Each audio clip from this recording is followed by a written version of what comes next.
안녕하세요. 캔들피규어와 기마백의 나불대화 시간입니다. 지금 주위를 둘러보면 투자로 큰 수익을 본 사람도 많지만 의외로 큰 손실을 본 사람도 상당히 많습니다. 아직까지 투자 분위기도 살아있고 손실 상태지만 손실 확정이 아니라서 드러나지 않는 사람도 꽤 있는데요. 물려있는 사람도 많다는 이야기죠. 그래서 오늘은 단순한 내용일 수도 있지만 투자에 있어서 중요한 포인트를 다시 한번 되새길 수 있는 그런 시간을 마련했습니다.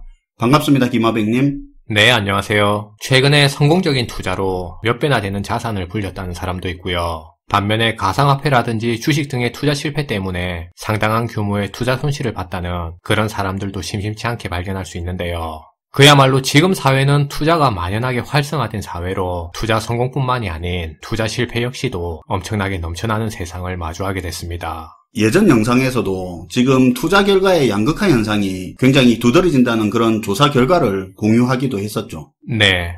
그런 의미에서 오늘은 지금과 같이 투자 성공과 실패가 넘쳐나는 사회에서 성공적인 투자 마인드를 구축할 수 있는 기본적인 방법에 대해서 소개해 볼 텐데요. 실제로 우리가 투자를 진행하기 전에 이런 투자 마인드를 어떻게 구축하는지에 따라서 향후에 나타나게 될 투자 수익률은 물론이고 손실 규모까지도 크게 달라질 수 있고요. 심지어 이런 투자 마인드 하나만으로도 향후에 성공적인 투자자 대열에 올라설 수 있는데요. 사실 오늘 영상이 내용 자체로만 봤을 때는 기본적인 내용일 수도 있겠지만 개인적인 생각으로는 오늘 영상을 또 실천하기에 따라서는 향후 투자 수익 향상에 유익할 수 있는 내용이라서 오늘 주제로 한번 준비해보는 시간을 가져봤습니다. 좀 거창한 것 같은데요. 사실 내용 자체는 간단한 내용인데요. 그런데 실제로 많은 분들이 간과하고 있는 내용이기도 해요.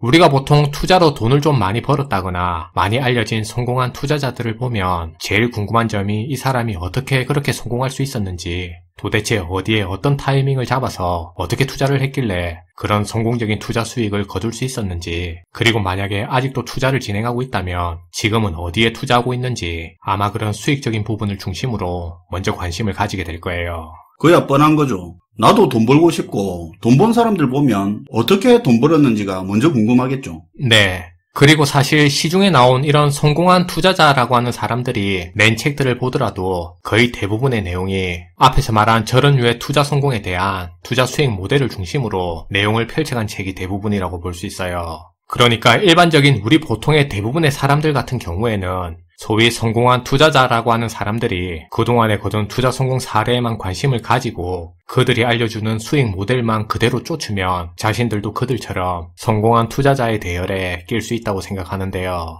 그런데 사실 우리 같은 일반 보통의 개인 투자자들 같은 경우에는 이렇게 기존의 성공한 투자자들이 공개한 그들의 수익 모델만을 쫓아서는 결코 성공적인 투자 수익을 거둘 수 없다는 게 현실이라고 볼 수 있습니다. 오히려 급한 마음에 그들만의 허황된 수익 모델만을 쫓다가 손실 사례만 경험하게 되고 결국에는 누적된 그런 손실 경험으로 인해서 좌절감을 느끼고 투자 시장을 떠나는 경우가 허다하게 발생하는 거죠. 그런 건 한 번쯤 겪는 거잖아요. 못 모르고 투자 시작해서 수익 좀 보다가 결국에 손실 보고 투자 시장을 떠났다가 다시 새롭게 시작한다고 주식 책이며 투자 기술이며 공부해보고는 느끼죠. 아, 내가 이런 것도 모르고 투자를 했었다니 하면서 반성도 하고, 자, 이제 다 죽었어 하면서 투자를 시작하는데 아무것도 몰랐을 때보다 더 손해보는 경우가 제법 많잖아요. 네, 맞아요. 다 한 번씩은 경험해보는 사례인 것 같은데요. 아무래도 그런 식으로는 남들이 구축해놓은 수익 모델만 쫓게 돼서 자신만의 투자 성향은 무시된 채로 투자 판단이 진행되다 보니까 앞에서 말한 그런 문제점들이 발생하게 되는 거죠. 그래서 성공적인 투자자가 되기 위한 가장 중요한 첫걸음은 지금 당장에 우리 관심을 끄는 수익 모델이 아닌 반대로 손실 모델을 갖추는 게 중요하다고 볼 수 있는데요. 실제로도 우리가 기존에 정말로 성공한 투자자들의 얘기를 들어보게 되면 그들은 앞에서 말한 수익 모델을 구축하는 것보다도 사실은 다양한 경우에 많은 손실 경험을 통해서 손실 모델을 갖추는 게 향후 투자 수익률을 키우는데 더욱 중요하다는 얘기를 자주 접할 수 있습니다. 그렇다고 단순히 처음부터 손해를 많이 경험해야 된다는 그런 말은 아니고요. 성공적인 투자자가 되기 위해서는 내가 겪은 손실 경험을 기록하고 반드시 기억해서 자신만의 손실 모델을 갖춰둘 필요가 반드시 있다는 얘기예요. 예를 들면 이런 거죠. 좋은 종목을 잘 골라놓고도 잠깐 떨어질 때 팔아버리고 나중에 오른 거 보고 후회한다든가, 충분히 괜찮은 수익률로 먹고 나올 수 있었는데 좀 더 기다리다가 손해보고 나오는 거, 이런 거 전부 자기만의 손실 모델이다 이거죠. 그렇죠. 사면 사는 대로 팔면 파는 대로 개인마다 사고 파는 이유가 있었을 거예요. 어떤 분위기 때문에 사거나 팔았을 수도 있고요.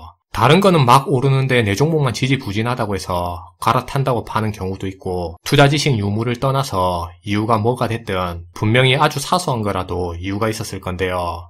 그런데 그런 투자 결과가 손실이 났다면 내가 무슨 이유로 샀는지 무슨 이유로 팔았는지 굉장히 꼼꼼하게 적어둘 필요가 있어요. 이게 왜 중요하냐면 보통 손실 날 때는 자신이 느끼지는 못하지만 사람마다 반복하는 몇 가지 패턴이 있는데 이걸 깨닫지 못하면 같은 투자 실수를 반복한다는 거예요. 그래서 여기서 문제는 우리가 같은 실수를 반복한다는 건데, 이걸 공부가 부족했다고 결론을 내버리면 아는 건 많아질지 몰라도 아는 것만큼 투자 수익이 비례해서 늘지 않는 문제점에 빠질 수 있어요. 본인의 투자가 평생 자기 스스로 만든 투자 리스크 속에서 놀아나게 되는 거죠. 그건 맞는 것 같아요. 우리가 손실이 나면 자기가 손실이 난 패턴에 관심을 가지기보다는 더 수익을 내는 데 집중하다 보니까 반복하는 실수를 깨달을 기회가 없잖아요. 자기가 손실난 것 중에 왜 샀는지, 왜 팔았는지, 그때 어떤 감정이 들었었는지 꼼꼼히 체계화시켜 놓으면 나중에 다른 거 사고 팔기 전에 한번 들여다보면 뭐야, 지난번에 손실 났을 때랑 똑같이 생각하고 똑같이 행동하고 있네, 이렇게 깨달을 수 있잖아요. 네, 지금 말씀하신 바로 그 부분이 우리가 왜 자기만의 손실 모델을 구축할 필요가 있는지에 대해서 정리해주는 얘기예요. 사실 처음부터 실패를 목표로 하는 사람은 없겠지만 어차피 거쳐야 할 실패고 반드시 겪어야 할 시행착오라면 이왕이면 그런 실패 사례들을 데이터화하고 기록해서 자신만의 손실 모델을 갖추는 게 향후 성공적인 투자자의 길을 가는데도 유리하게 작용할 수 있다는 얘긴데요. 그런데 사실 대부분의 개인 투자자들 같은 경우는 자신만의 손실 모델을 구축함으로써 수익 모델을 갖춰가는 게 아니라 우선 급한 마음에 남이 만든 수익 모델을 먼저 쫓음으로써 성공적인 투자자가 될 수 있는 길을 벗어나게 되는 거죠. 그래서 성공적인 투자자의 길은 내 돈을 갉아먹는 투자 습관을 먼저 제거하는 데부터 시작하는 건데요. 그럼 그렇게 구축한 손실 모델을 이용해 리스크를 제거해서 하나둘 수익은 쌓여가게 되고, 그렇게 쌓인 수익이 나만의 수익 모델이 돼서 성공적인 투자자의 대열에 들어설 수 있게 된다는 결론이에요. 네, 오늘도 잘 들었습니다, 김하백님. 네, 감사합니다. 예전 영상에서 자신만의 수익 모델을 만드는 방법에 대해서 이야기한 적이 있는데요. 오늘 내용은 자신이 반복하는 손실 모델을 확실히 파악해서 스스로 만드는 투자 리스크를 회피하자는 겁니다. 왜 샀는지 왜 팔았는지를 그때 감정부터 상황, 이유 전부 꼼꼼히 기록하는 게 손실 모델을 만드는 데 중요하다고 했는데요. 무엇보다 중요한 건 그 기록은 사는 순간, 파는 순간 그때 바로 기록을 해야 의미가 있다는 점을 알려드립니다. 기록을 하다 보면 자기가 손실나는 패턴이 있고 어떤 상황일 때 어떤 판단을 자주 하는지 자기가 몰랐던 습관도 알 수 있게 될 겁니다. 시청해주셔서 감사하고요. 지금까지 나불대화 시간이었습니다.